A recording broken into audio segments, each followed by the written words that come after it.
हाँ तो फ्रेंड चलिए आज हम लोग देखेंगे जैक बोर्ड का क्लास 10th का हिंदी ए सेट 3 जिसका द्वितीय शाब्दिक परीक्षा का है, जो कि इम्पोर्टेंट बहुत ही है। आप सभी सेट को कंप्लीट कर लीजिएगा, क्योंकि सेट से ही आपका एग्ज़ाम पैटर्न बना हुआ है और सेट से ही आपका क्वेश्चन बहुत ही मिलेगा। तो मैं सिर्फ इसमें आंसर बताऊंगा, आपका पास सेट होगा तो सेट से आप देखिएगा क्वेश्चन। देखिए पहला प्रश्न है, साहसी मनुष्य की क्या पहचान है। तो इसका उत्तर हो जाएगा, साहसी मनुष्य की पहचान यह है कि वह बिल्कुल निडर होता है और इस बात की चिंता नहीं करता कि तमाशा देखने वाले लोग उसके बारे में क्या सोच रहे हैं। दूसरा प्रश्न है, जिंदगी को ठीक से जीना क्या है। तो जिंदगी को ठीक से जीना हमेशा ही जोखिम झेलना है और जोखिम से बचने वाला आदमी जिंदगी को मज़ा नहीं ले पाता है। तीसरा प्रश्न है, उपयुक्त गद्यांश के लिए एक शीर्षक लिखें। तो इसका उत्तर लिखना है साहसी मनुष्य। साहसी मनुष्य इसका एक उपयुक्त शीर्षक लगा। खंड ख में क्या है, व्याकरण है। चौथा प्रश्न में है, क्रिया विशेषण अव्यय की परिभाषा साधारण लिखें। तो इसका उत्तर में, जिन शब्दों से क्रिया की विशेषता का बोध होता है उसे क्रिया विशेषण कहते हैं। जैसे वह धीरे धीरे चलता है, इसका क्रिया की विशेषता क्या है, धीरे धीरे। इस वाक्य में चलता क्रिया है और धीरे धीरे उसकी विशेषता बता रहा है, अतः धीरे धीरे क्रिया विशेषण है। एक अथवा में है, वाक्य में अव्यय पद को रेखांकित करें। क में है, काश आज वर्षा होती। तो काश क्या है, अव्यय पद है, तो इसको रेखांकित करने बोल रहा था, रेखांकित कर देना है।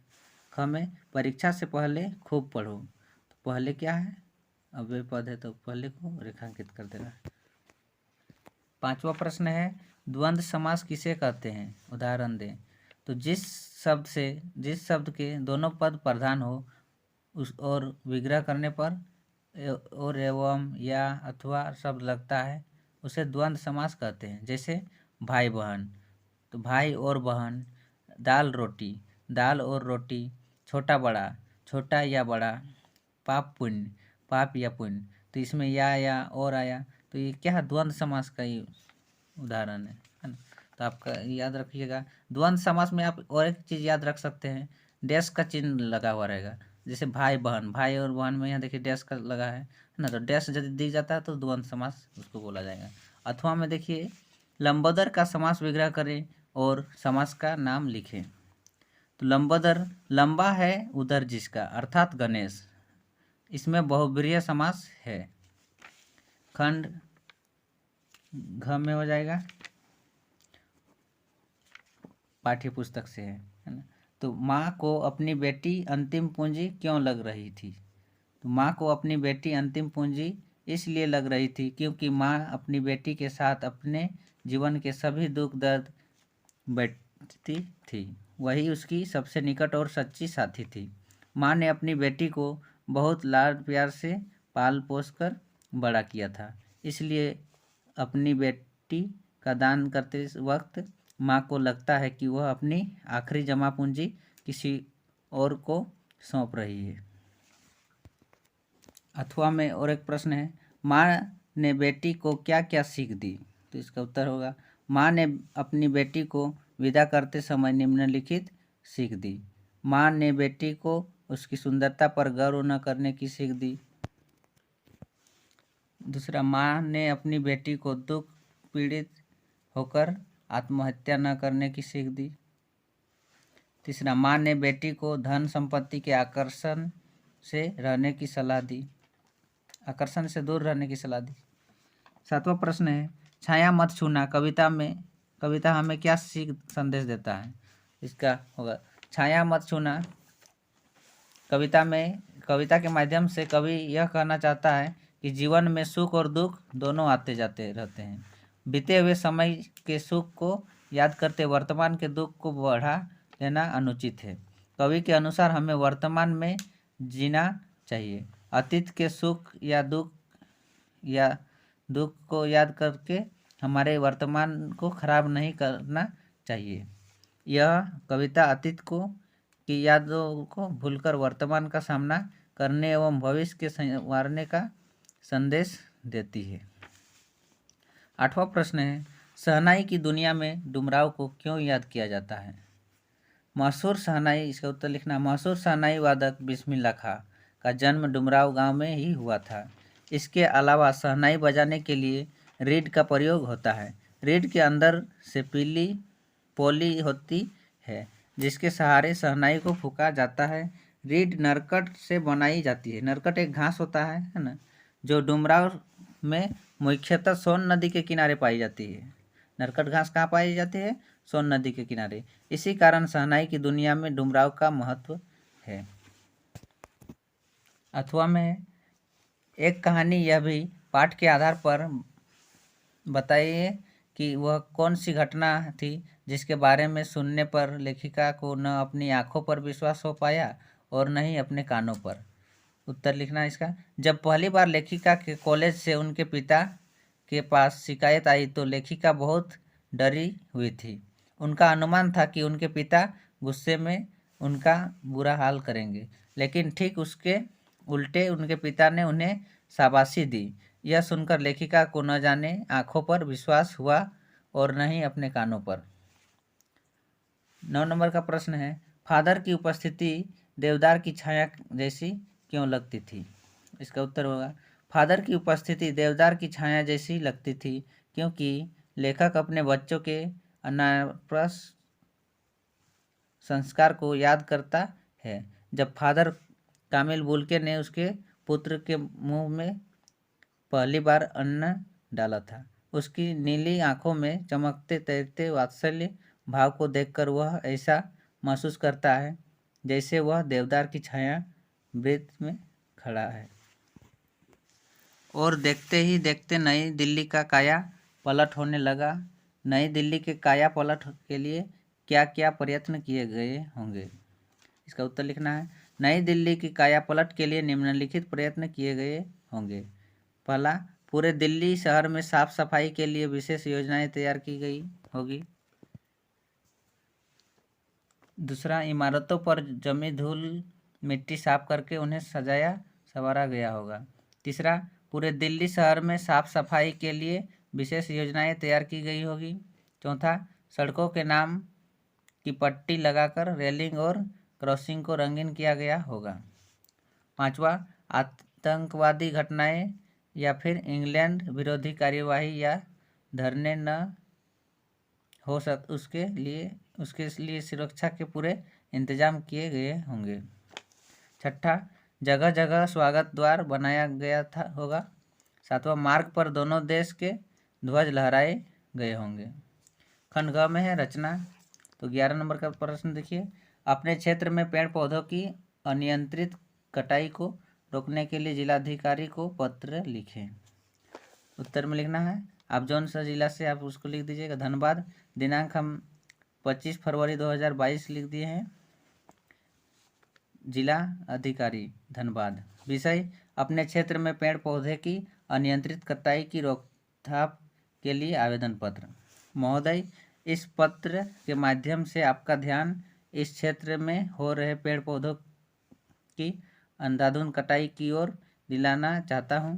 कुछ स्वार्थी लोगों ने अपने लाभ के लिए प्रशासनिक नियमों की अनदेखी कर वृक्षों की कटाई कर रहे हैं। वृक्षों की कटाई से आसपास का वातावरण तो प्रदूषित हो ही रहा है, साथ ही क्षेत्र की प्राकृतिक सुंदरता भी प्रभावित हो रही है।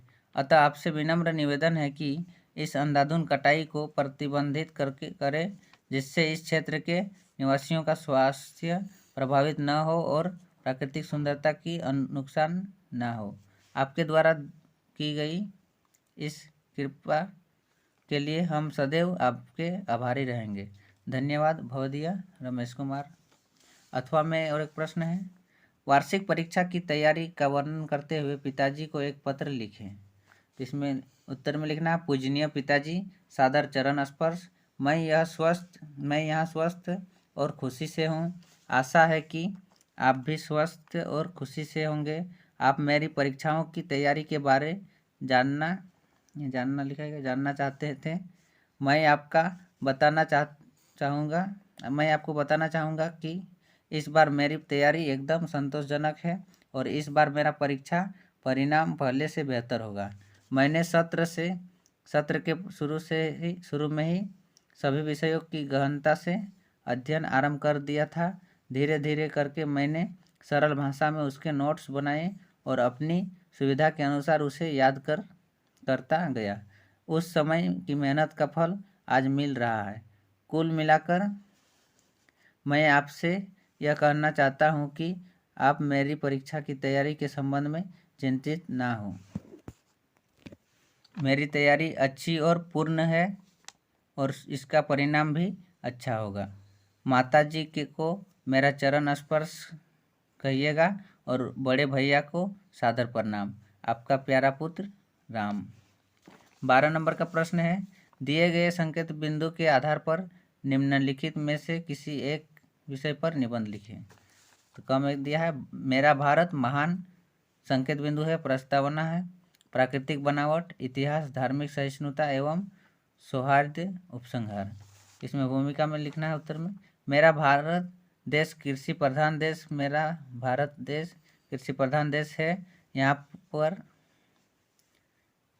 पर हर तरह के अनाजों की पैदावार होती है, जैसे मक्का, ज्वार, गेहूँ, बाजरा इत्यादि। मेरा भारत में कृषि सिंधु घाटी सभ्यता के समय ही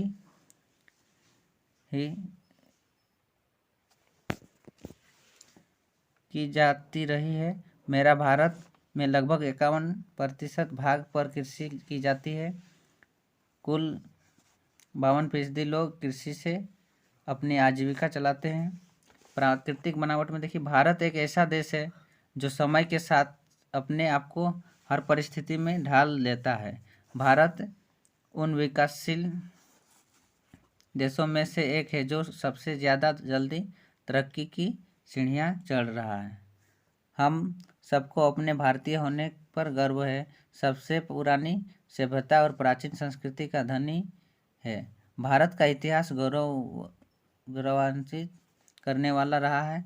भारत को ऐसे ही सोने चिड़िया नहीं कहा जाता। भारत हमेशा ही शांति प्रिय देश रहा है, हमेशा अपने पड़ोसी देशों के साथ मैत्रीपूर्ण संबंध बनाने में विश्वास रखता है। इतिहास, रमन जैसे बड़े बड़े वैज्ञानिक दिए हैं। इन सब ने विज्ञान के क्षेत्र में बहुत बड़ा योगदान दिया है। भारत की वीर भूमि ने कई शूरवीरों ने जन्म लिया है, जैसे छत्रपति शिवाजी, महाराणा प्रताप, भगत सिंह। वीरों ने भारत कई बार आक्रमण से बचाया। मेरा भारत सच में महान है, जो इतनी विविधताओं के बावजूद एकता की अनूठी मिसाल है। धार्मिक सहिष्णुता एवं सौंदर्य। सहिष्णुता शब्द का अर्थ है धैर्यशीलता एवं सहनशीलता। धार्मिक सहिष्णुता विभिन्न धर्मों के प्रति धैर्य एवं सहनशीलता का ज्ञान तथा विभिन्न धर्मों का सम्मान सिखाती है। भारत का सौंदर्य बहुत ही अच्छी है, जिसकी वजह से भारत को भारत माता की जय की नारा लगाते हैं। हमें बच्चों के मन में बचपन से ही दया व सहिष्णुता के भाव भरने होंगे। उपसंहार में लिखना है, मेरा प्यारा देश भारत जो सुंदरता का प्रतीक है, इस पर कितने भी शब्दों में लिखा जाए कम ही पड़ेगा। स्वतंत्रता से लेकर युद्ध तक कितने अनेकों दर्द भारत के अंदर समाये, फिर भी इसने अपनी मिठास नहीं खोई है और न ही हार मानी है। हर कठिनाइयाँ का बड़ा बहादुरी से सामना किया है। मेरे भारत ने मुझे गर्व है, मैं इस भारत का अंग हूँ। भारत माता की जय। ख में है, मेरे जीवन का लक्ष्य। संकेत बिंदु, भूमिका, मेरा लक्ष्य, ये लक्ष्य क्यों, तैयारी। उत्तर में लिखना भूमिका। यह बिल्कुल सच वाक्य है कि बिना उद्देश्य वाला व्यक्ति जीवन में कभी कुछ नहीं कर सकता। उसका जीवन जानवर के समान होता है। ऐसा कहा जाता है कि इंसान और जानवर में यही फर्क होता है। जानवर अपने लिए सब कुछ नहीं कर सकता, परंतु इंसान चाहे तो अपने लिए सब कुछ कर सकता है। इसलिए जीवन में हर व्यक्ति का कोई ना कोई लक्ष्य जरूर होना चाहिए। मेरा लक्ष्य शिक्षक बनने का है। मैं चाहता हूँ कि सभी ग्रामीण बच्चों को शिक्षा की प्राप्ति हो तथा संस्कारिक जीवन जीना चाहता हूँ। ये लक्ष्य क्यों? तो ये लक्ष्य इसलिए है क्योंकि शिक्षा में लगभग हर एक क्षेत्र के बारे में जानकारी प्राप्त होता है और सभी कार्य को सोच विचार कर के लेते हैं।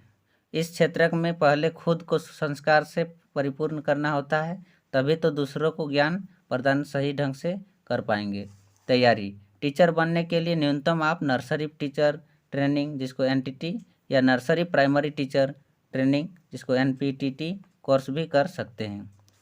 प्री प्राइमरी शिक्षक के लिए आवश्यक शैक्षिक योग्यता में आपके पास एक स्नातक की डिग्री होनी चाहिए तथा साथ ही नर्सरी टीचर ट्रेनिंग की NTT नामक प्रशिक्षण जो कई संस्थान प्रदान कर रही है। अंतिम प्रश्न है 13 नंबर। पर्यावरण के प्रति जागरूकता बढ़ाने के लिए अधिकतम 50 शब्दों में एक आकर्षक विज्ञापन तैयारी करें।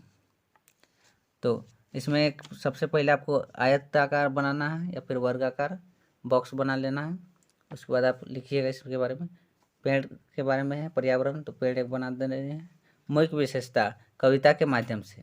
आओ पेड़ लगाएं तथा दुनिया को बचाएं। पर्यावरण का रखे ध्यान तभी बनेगा देश महान। प्रकृति का रखे ध्यान, इसी में है हम सबका कल्याण। आइए हम सब मिलकर प्रण लें, अपने आसपास साफ रखेंगे, नदियों को गंदा नहीं करेंगे, पेड़ों को नहीं काटेंगे, अधिक से अधिक वृक्ष लगाएंगे। तो आई होप आप सभी को ये वीडियो समझ में आएगा दोस्तों। Thank you for watching. जय हिंद, वंदे मातरम।